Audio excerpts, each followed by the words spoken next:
Class में हमने देखा कि समताप रेखाएं, ये जो आइसोथर्मल लाइंस होती हैं, ये किस तरीके से हमारी पृथ्वी पर फैली हुई हैं और इनकी गणना हम कैसे करते हैं, इनको कैसे समझते हैं और इनकी उपयोगिता होती क्या है। आज हम देखेंगे कि हमारे वायुमंडल का जो दबाव होता है, मतलब जो वायुमंडल हमारे पृथ्वी के चारों तरफ है, मतलब जहाँ पर हम सांस लेते हैं या हमारे सर के जस्ट ऊपर जो ये स्पेस है, जहाँ पर हवा है, जहाँ पर हेलीकॉप्टर उड़ता है, जहाँ पर हवाई जहाज उड़ता है, जहाँ पर बादल हैं, कहने का मतलब हमसे बहुत ज़्यादा ऊंचाई पर नहीं कि मतलब लाखों किलोमीटर, बल्कि हमसे करीब 2 किलोमीटर, 3 किलोमीटर, 4 किलोमीटर या 35,000 किलोमीटर तक हम ऐसा महसूस कर सकते हैं कि हमारा वायुमंडल वहां पर भी मौजूद है। और इस वायुमंडल का कुछ अपना दबाव है, ठीक है, अपना दबाव है, जिस वजह से पृथ्वी के तल पर कई घटनाएं भी घटित होती हैं। क्योंकि देखिए, यह वायुमंडलीय दबाव का मुख्य कारण तापमान है, मतलब टेम्परेचर है। टेम्परेचर हाई तो दबाव कम, टेम्परेचर लो तो दबाव ज़्यादा। कहने का मतलब हाई प्रेशर, लो प्रेशर, इसका ही कॉन्सेप्ट है। यही सब चीज़ें अभी हम बोर्ड पर इसको देखेंगे और हाँ, ये भी महसूस करेंगे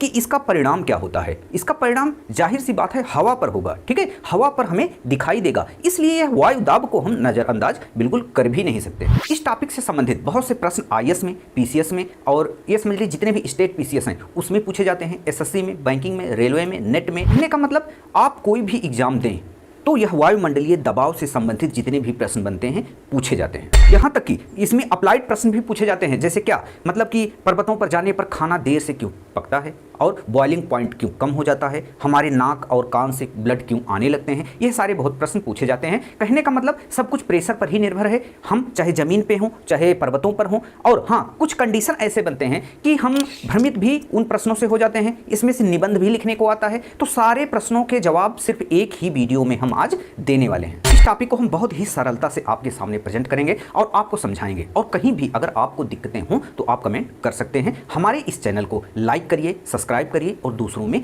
शेयर करते रहिए। और कोशिश करिएगा कि जो भी आप टॉपिक लिख रहे हो उसका खुद नोट बनाइएगा, क्योंकि दूसरों का नोट पढ़ने से कुछ खास फायदा होता नहीं है। अगर आप अपना खुद नोट बनाते हैं तो एक तो आप उसको लिखते हैं और साथ में उसको रिवीजन भी हो जाता है, पढ़ते हैं तो रिवीजन भी हो जाता है। इसलिए सबसे अच्छा यही होगा कि आप उसको अपना नोट्स बनाएं और लिखें। रही बात मेरे नोट्स की, तो आपको हम प्रोवाइड करा देंगे, लेकिन हाँ, आप खुद ही नोट बनाएं। चलिए हम बोर्ड पर समझते हैं कि किस प्रकार से यह वायुमंडलीय जो दबाव होता है, जो प्रेशर होता है, वह हमारी पृथ्वी की तली पर हर एक स्थान पर पड़ता रहता है।